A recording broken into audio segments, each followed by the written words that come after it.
Selanjutnya kami akan persilakan calon wakil presiden nomor urut 3, Bapak Mahfud MD untuk menyampaikan visi, misi, dan program kerjanya. Waktu Bapak sama 4 menit dimulai saat Bapak berbicara. Silakan Pak Mahfud. Bismillahirrahmanirrahim. Atas berkat rahmat Allah yang Maha Kuasa. Diskusi atau debat ini sangat penting karena menyangkut 3 hal yang akan menentukan masa depan negara kesatuan Republik Indonesia dan bangsa Indonesia, yaitu Tuhan, manusia, dan alam. Di dalam kearifan lokal, misalnya di Jawa dan Bali ada istilah Trihita Karana.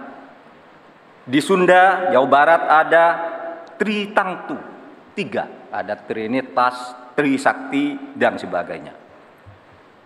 Di dalam kearifan lokal, bangsa Indonesia masa lalu sudah biasa melakukan langkah-langkah untuk memberikan perlindungan atas lingkungan hidup agar lestari.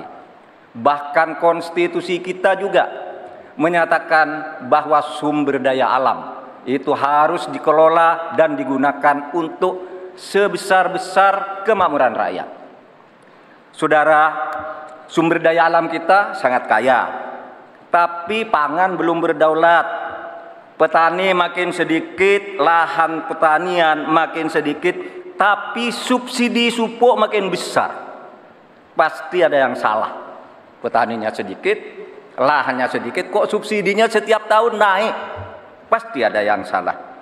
Laut kita berlimbah, udara kita meracuni paru-paru kita. Investor masuk, industrialisasi terjadi, lingkungan rusak, rakyat menderita.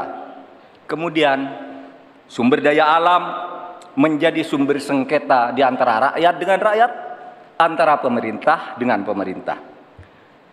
Allah mengingatkan tentang ini dalam Al-Quran, Dhaharul fasadi fil barri wal bahri bima kasabat aydin nas liyudhiqahum ba'dad ladzi amilu.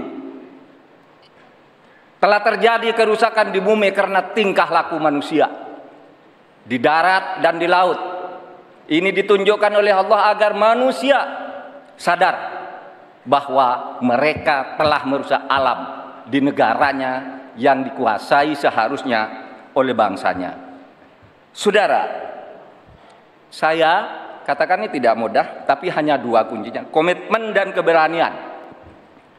Pada 16 Juni 2011, sebagai Ketua MK, saya sudah mengatakan apa-apa yang diperlukan untuk ini. Saya membuat vonis tanggal 16 Juni bahwa sumber alam itu untuk memihak rakyat ukurannya ada 4. 1. Pemanfaatan, 2. Pemerataan, 3. Partisipasi masyarakat, dan kemudian juga penghormatan terhadap hak-hak yang diwariskan secara luhur kita.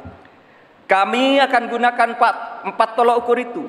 Tetapi saya tidak melihat pemerintah melakukan langkah-langkah apa sih yang diperlukan ini untuk menjaga kelestarian lingkungan alam kita.